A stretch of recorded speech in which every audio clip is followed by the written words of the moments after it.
Hey team, good afternoon. Welcome to another video, and of course, Happy New Year. I hope all of you had an amazing New Year. It is officially 2020 and we are living in the future. And today I wanted to give you my top 10 things that I'm working on in Final Fantasy XIV, kind of in between patch cycles. So what are those side things that you can be doing to progress your character, make gil, things of that nature? You may have even more. You may have some amazing ones, and if you do, I would really appreciate it if you would leave those in the comments below, because I'm personally always looking for things to add to this list as well. So let's jump right into it.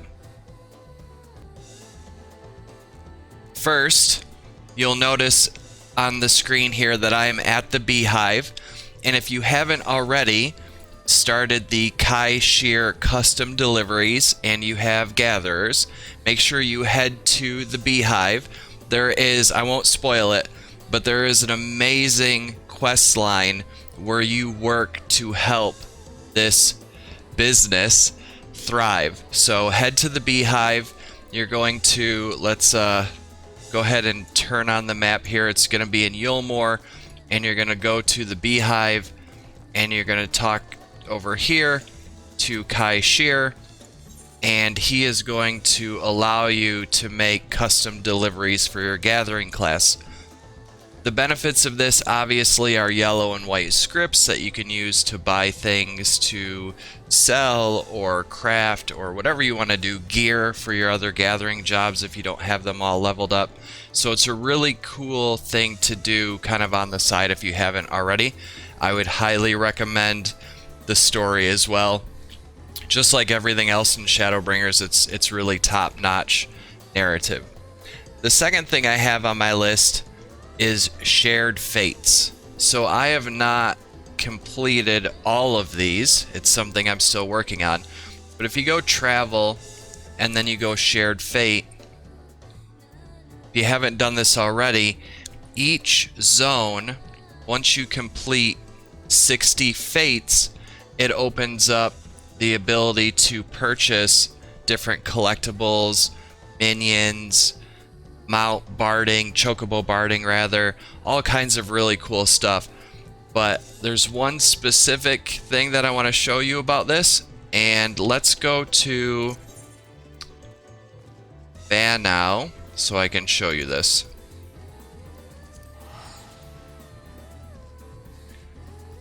Not only is it really cool to complete the fates, once you get to level 2, you can buy the maps that allow you to have faster mount speed. There's all kinds of benefits of doing this. However, there is a lot of opportunity with these. So if you complete all 60 fates to get to the highest level in Ratika Greatwood, just as an example, there's Civilizations, Orchestrion Roll, Hopeless, Race Orchestrion Roll, Butterfly Effect Minion, which is pretty cool. There's a Planter, and you'll notice that a lot of these, like the Planter and the Orchestrion Rolls, there's the riding map. That's what gives you the extra mount speed. A lot of these aren't market prohibited. So if you look again at this top one, Civilizations, that is the LAVENDER song, if you weren't aware.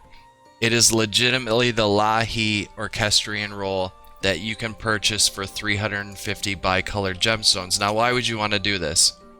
Well, a couple reasons. One, it's awesome to have the LAVENDER song available in your housing. And the second is right now, it is an amazing way to make gil, which, as you know, I'm all about. I've made multiple videos on how to make gil. I will link to one right about now, somewhere on the screen.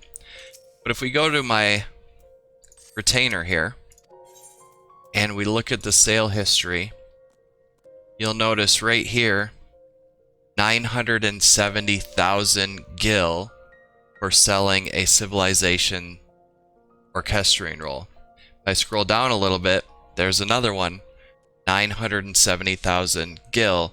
So since 12:30, I've had a couple of these up for sale, and within 2 days, I made 2 million gil selling these. Now, this may break that strategy depending on how many people do this, but hopefully you'll help me keep this a secret, and we can all make millions of gil selling LAVENDER orchestrion rolls. If that one starts to get really popular or starts to sell less, the other orchestrion rolls throughout the different zones in the game, the Shadowbringers zone specifically, do sell for 500,000-600,000. Now, this is on my data center, but I've gone to every other different server on my data center, and they all sell for roughly 1 million gil. So there's not really a lot of competition there from a price standpoint. Everyone's kept that pretty close. So completing the shared fates, getting the extra minions and bardings and things that you can get from that, and I'll probably do a separate video on those once I have them all done. But it's a great way to make gil, also a fun thing to progress. If you have other jobs that you're trying to level that are at least kind of within that 70-75 range, you can use that for experience as well, which is great. It helped me get my gunbreaker here that you see on the screen up to level 80 pretty quickly. And once you have all of them done, you open up the bicolored gemstone vendors in UL'DAH and the Crystarium, and they have even more collectibles and things that you can purchase with bicolored gemstones. So they've really added a lot. Even in the last patch, they added an orchestrion roll within every zone that you can purchase with bicolored gemstones starting at level 2. So take the time, do the shared fates, join the fate trains if they're there. It's a great thing to do in between patches. Any missed purple quests or dungeons is number 3. So if I go to UL'DAH, for example, anytime you're in a zone, if you see a purple quest, it's always worth taking. So if you've got some dungeons you haven't completed, it's an excellent time to do so. And the reason is, oh, it looks like I've completed all of them here. And the reason is, it gives you more options when you're running your daily roulette. The more dungeons you have open, the quicker it will go for you. And then just in general, it's worth playing through all of that content. Plus, are purple quests that often get missed. Let's see if I've got any in here. It looks like I've done a pretty good job of picking up all the purple quests, but you get what I mean. Going back, making sure you've got all these done. Here's one that you can redo. So anytime you see this purple quest, make sure that these are things that you are doing in order to be completely caught up. Number 4, unsynced runs for mounts and collectibles. There are so many dungeons and trials that you can run unsynced in order to get different mounts and collectibles, crafting materials that sell extremely well. One of the ones that I did recently was getting all of the birds so that I could get the Phoenix mount. So most of these dungeons you can run unsynced if you're at level 80 with just a couple of people. Many of them even by yourself. Some of them you might need a group of 4 or whatever, but start a party finder group to farm the birds if you don't have the Phoenix yet. Start a party finder group or get some of your free company friends together. The next one we're going after are the wolves, the dogs, so that we can get kind of that 9-tail at the end. So it's definitely worth your time to go back, run some of these things unsynced, and get the collectibles. I'll show you one last little trick with this, and I should have stayed in UL'DAH. I honestly thought that I had a... Oh, there goes another one. I thought I had a purple quest there that I could show you, but I didn't. From the Mountain Dew girl. If you've done that, you know there's a girl in this zone whose name is basically Mountain Dew. Alright, so look, there's another Phoenix. People are doing this like crazy. So another collectible thing that you can do is right over here. And it's Chloe's books. So you come over to Chloe in Idleshire. And I'm not going to hand over my journal, but I'll show you mine. And as you run different things, you can get the lines. Most of you, I'm sure, have seen this before. If you haven't, go talk to Chloe. She'll tell you all about it. But there's collectibles in here. This wind-up Omega F minion, for example, if you get that, maybe it's one that you want to collect that you don't have. Or the Estinian wind-up minion. If you have them already, though, some of the Omega ones can sell for 500,000-600,000 gil. So it's another thing that you can run Unsynced. So, for example, complete the Howling Eye Extreme at level 80 Unsynced. It will literally take you a minute and a half, and that counts for the Wondrous Tales with Chloe. So definitely worth doing that from a collectible standpoint as well. So look up the dungeons that give you mounts or high-end crafting materials. Run those Unsynced. Make yourself some gil. Fill out your collection. Another one that I've been working on, I haven't done so well with it yet, but it's the Hunt, where you can get the Rathalos scales. And if you get the plus Rathalos scale, if you get 50 of them, you can get the Wyvern mount, which is something I'm working on. So there's a lot of collectibles and things that are out there for you to go after kind of in between patches. The next one I have is housing. So I did a video on this. It's been a pretty popular video. I am going to go to THANALAN here to UL'DAH and just do a real quick tutorial on how to look for housing, what I believe is the best way. So you go to any of the main city aetherytes that have housing. That's Gridania, that's UL'DAH, that's Limsa Lower Decks, and that's Kugani. And you just simply run up to the aetheryte, right click on it, do Residential District Aethernet, hit go to a specific ward, and then just start clicking through until you see this. I don't know about your server, but especially if you're in the market for a cottage right now, there has consistently been cottages for sale ever since they added the extra wards for free companies. So there's two right away, right off the bat. If I click through here, there's some more. There's 4 more cottages for sale, another one. And as you click through these, anytime you see a price, that means that that one is available for sale. And you can see just about every one of these, at least on my server, has a cottage. Now, what's a little bit more rare are the medium and large houses. And for those, I recommend you be there right after the hour. So right now my time, it's 2:41 p.m. A good time to check would be like 3:01 p.m. because at the hour is when people can get booted from their place. As you get into the free company only ones, you'll notice there's a ton of cottages for sale. Unfortunately, no mediums that I'm seeing yet. But as you click through each ward, don't forget to hit plots 31 through 60 as well. And you have to click through each of those also. So I'm going to click through these real quick, see what else I can see. There's one for 3.6. That might be a good one to visit. Doesn't look like there are any... Oh, right there. So right there, right now, is a medium-sized house for sale. This is the part that can trick people up. If I want to go to that ward, I already have Ward 10 selected. I'm just going to hit this select key down in the bottom left-hand corner. It's going to ask if I want to go there. I'm going to hit yes. So something to do right now between patches is certainly getting a house is a very cool thing to work on. So now I'm going to look on the map for the ones that have the gavel. And I bet the medium is in the subdivision. Looks like it's 52. There it is. It's funny, it doesn't let you... I'm literally stuck. Come on. You can do it. You can make it.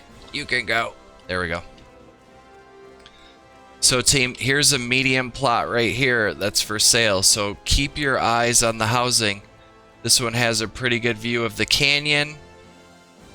Not much else, but still, if I wanted to buy this house, I just run over to this placard and I hit purchase land, and then you put a house on it and you're good to go. So another thing to work on, get a house if you don't have one already, or if you can. I know some servers are so busy it seems like the housing never comes up, but don't give up.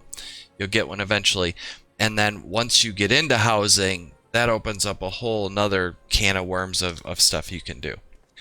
Beast tribes. So I'll show a couple videos, but if you go through, your beast tribes are great for a lot of things. They're good for getting different crafting items, but mostly it's about getting the collectibles and the mounts and the experience.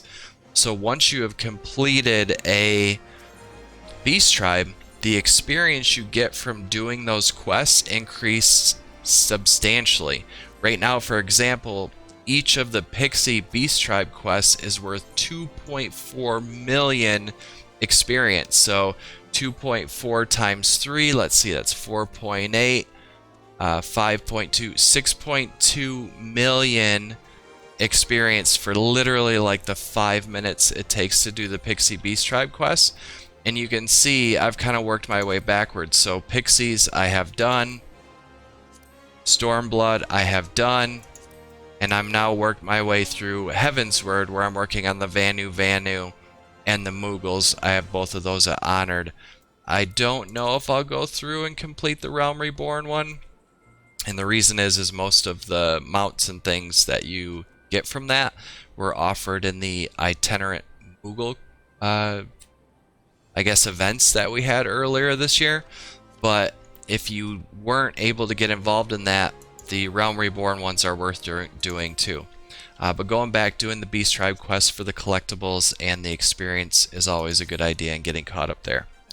So number 7, we're up to number 7, gear and level other jobs. So why is now a good time to gear and level other jobs? Well, they have eliminated the weekly restrictions on the items you can get from the Eden dungeons or raids in order to get the 450 weapons. Here we go. So I spent a bunch of time working on getting my Gunbreaker at least somewhat respectable. Currently eye level 446. I still have some work to do, but if you go to UL'DAH and you go to the Eden Relic Exchange, all of the weekly restrictions that used to be on these early antiquity items that you trade in for gear, for the 450 gear, has been lifted. The other thing that's nice is the lightweight tombstone requirement, the blade requirement from Titan, has been dropped from 6 to 4. So it's much easier to go through and gear up into Shadowbringer's levels your character right now, because they recently lifted those restrictions. So now is a great time to go through and gear up your other jobs. Number 8, Centurio seals. Why in the world would anyone care about Centurio seals right now? Well, number 1, the Stormblood and Heavensward hunts both give you Centurio seals at this point. So you have the opportunity through the elite hunts and all of that kind of stuff to get multiple many hundreds of seals each week. So if I go over here to the Forgotten Knight and I go to the clan hunt board, I can come over here and get my elite hunt, and I always just get all of them. I always just carry all of them in case I'm just running around and I see one of the monsters that is going to give me the seals. I'll take it. Now again, why would I care about this? Well, if I jump into the Forgotten Knight and I go to this vendor, There's quite a few really cool things you can get with Centurio seals. And I'm just going to show you the ISHGARD one. I'm not even going to go to the Railger's Reach one. I'll let you go to that one and be surprised by what's offered. But I bet you, unless you are heavily involved in the game at this point, that there are things that these folks offer that you don't have that would really help you out. So if I go to Exchange Centurio Seals Advanced, you've got some crafting materials, you've got some clan mark logs you can use for trade-ins, you know, that stuff's okay.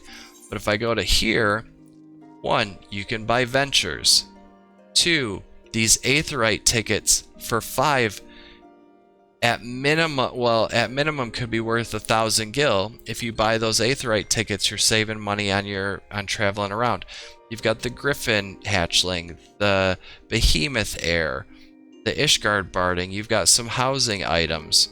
You've got some orchestrion rolls, and now my favorite, which are the riding maps for all of the old zones. So think about how this kind of meshes together. If I'm working on my Sea of Clouds Beast Tribes, that is a huge map.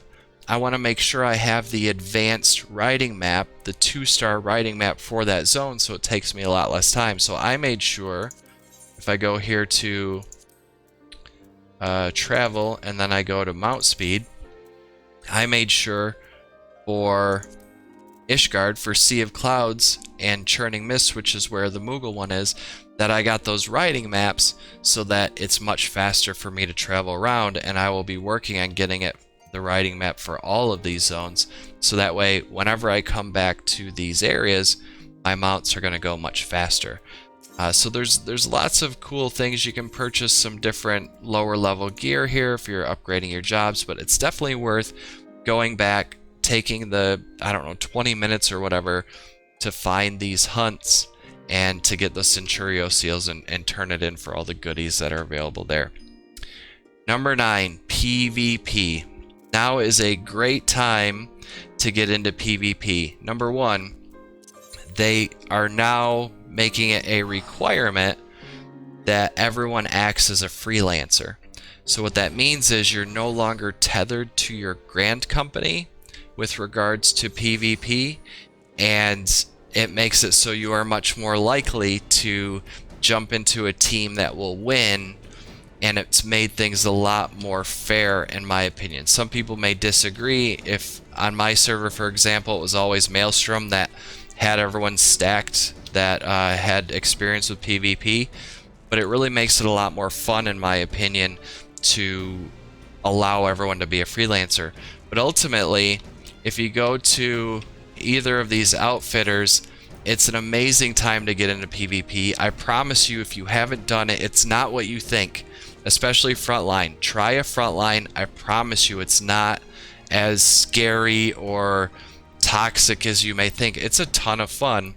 And if you go into Shadowbringers here, all of the newest amazing gear is here. To me, this is some of the best glamour in the game. So for example, if I try on the scouting, I mean, look at that outfit. That is insanely cool.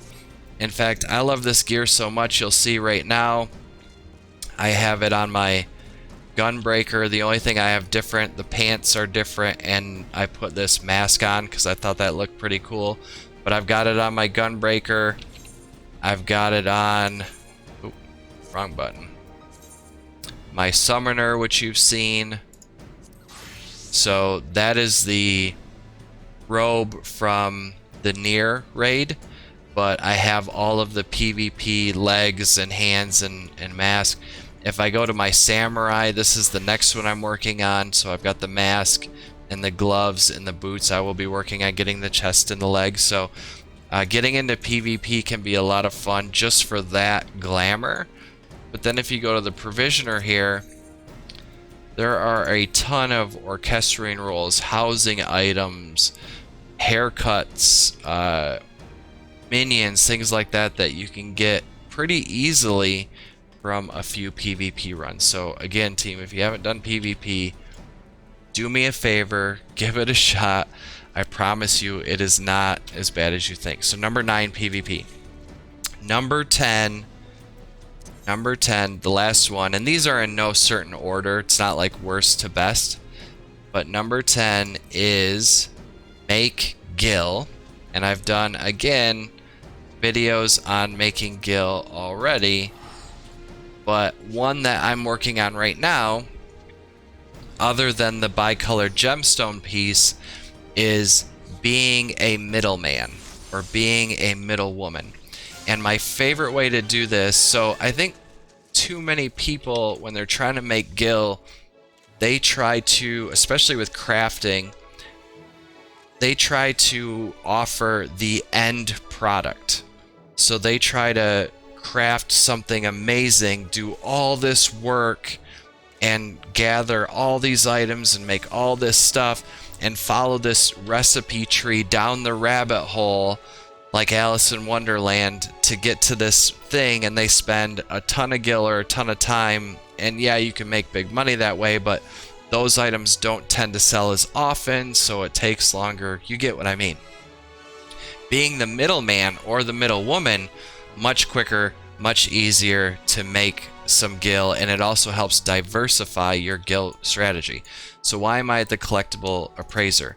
Well, one of the best things to middleman or middle woman are the items needed for white script turn-ins. So for example, jellied Harcot right now is culinarian. So if I turn to my culinarian and I look up jellied Harcot, obviously I can't sell the jellied Harcot itself. Actually, it looks like I might be able to. Doesn't say market prohibited, but anyway, if I go to the recipe tree here, you can see that quite a few components go into this. Harcot, which you just gather on your own. Garden beet sugar, which is synthesized from a garden beet. Gelatin, which comes from a bat wing and a brass loach. Or lemonette. Lemonettes come from a unspoiled node that has a certain timer on it. What I do is I look at the collectible appraiser, what's going on right now that week, and I get this stuff and sell it. And sometimes it makes me 10,000 gil, and sometimes it makes me 60,000 gil. But the effort is not very high. And if I go to my, let's try this one. View sale history. Sorry, team. Oh, here we go. Here's some Harcot right now. I sold 49 high quality Harcot for 38,000 gil about a week ago, the day after Christmas. So it's not gonna make you a million gil right one shot like that Civilization's Orchestrion roll will, but the time it takes to get the 320 or whatever bicolored gemstones versus the time it takes to gather a bunch of Harcot is significantly different. So if you watched any of my other gil making videos, you know it's important to diversify, be the middleman or middle woman, provide those items that people need to make the collectibles or to make those really high-end crafts, and you'll do just fine. Something great to do while you're waiting in between patches. So those are it. Those are my top 10 things to be doing while we're waiting for the next big patch in February. So again, number 1, the PIER custom deliveries, or really any custom deliveries for that matter. Number 2, shared fates. Go after those bicolored gemstones. I cannot wait to get all of mine through all 60 fates that you need to complete. Any missed purple quests or dungeons that you haven't completed. Unsynced runs for mounts and collectibles and crafting material. Housing. Buy a house if you don't have one already. And if you do, there's definitely a lot to get into there. I will be doing some housing tour videos very, very soon that might also help you get some ideas on things to do with your house design. Beast Tribe quests, it's a perfect time to knock those out for experience or for the mounts and collectibles and items you can get from that. Gear and level your other jobs because they just made it easier to do that. Centurio seals, don't forget Centurio seals. There's still probably some stuff left that you could benefit from that you buy with those. PvP, it's not what you think if you haven't played it. If you have, you know what I mean. But there are some crazy things you can get from PvP that I didn't even mention. I'll let you figure that out on your own. And then making some gil by being the middleman or the middle woman. Now, so those are the top 10. Some honorable mentions. Number 1, relics. So if you haven't done Eureka and gotten your, like, this is the summoner Eureka weapon right here. I'm currently doing the, if you go into my journal, coming into its own, which is part of the level 60 relic quest. So I'm working through that to get that relic. It's the summoner book with like the pink wings or whatever. And then, so take the time to go through, get your relics, honorable mention. It's a great time to do it. Crafters and gatherers. So although the ISHGARD restoration isn't active right now, you can still level, especially your crafters, very, very, very, very, very quickly using those ISHGARD restoration turn-ins. So it's a great time to level them up. So it's definitely a good honorable mention. Treasure maps is another one. It's a great time to do treasure maps. All of my retainers and my Chocobro are full of treasure maps so that I can be constantly doing it. In fact, there's a couple right there. It's a great time to do treasure maps. We did a video on that. Actually, my wife did a really good video. I'll link to that. And just a reminder, you can have the same treasure map on in your inventory, in your Chocobo saddlebag, and any retainers that you have. So you're not really just limited to storing one. So a little tip if you weren't aware of that. So treasure maps, definitely a honorable mention. And the last honorable mention I have is materia over melding with Mutamix, and I don't remember where he's at, but anyway, materia over melding with Mutamix. It's something I really haven't got into, and information on it's kind of limited, so maybe I'll put something together for that once I get through it, but something else honorable mention that you could get into. So hopefully, team, that has inspired you a little bit on some things that you could be doing. Maybe you're kind of slowing down in the game and you're thinking, oh, I don't know what to do with my time in the game. These are things that will definitely help you progress. And another reminder, if you have your own, if you have more, please put them in the comments below. I'd love to hear them. I'm always looking for new ideas. Thanks for watching, and I'll see you in the next video. Thanks, team.